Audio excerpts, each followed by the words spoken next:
ইনসাইডও লিখতে পারি, ইনও লিখতে পারি। তার এই অস্থিরতা কোথায়?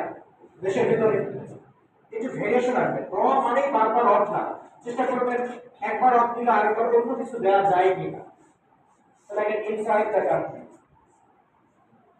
ইনসাইড দ্য কান্ট্রি দেশগুলো তো লিখছি। এবার পরবর্তী দিনে লিখেন after,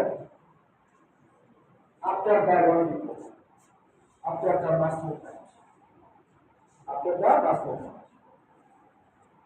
So at this critical juncture of political instability or unrest inside SIDE, inside EINSID, inside the country after the mass movement. একটা কমা ছিল, অতিরিক্ত অংশ লেখা শেষ।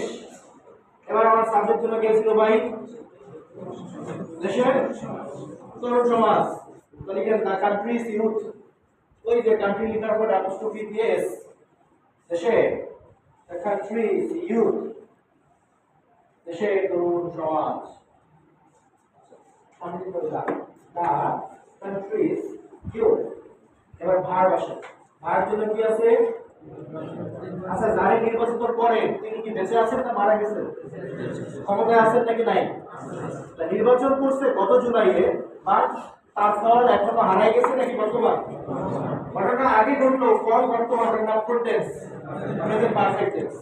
এগুলো লিখবে have selected, the countries youth have selected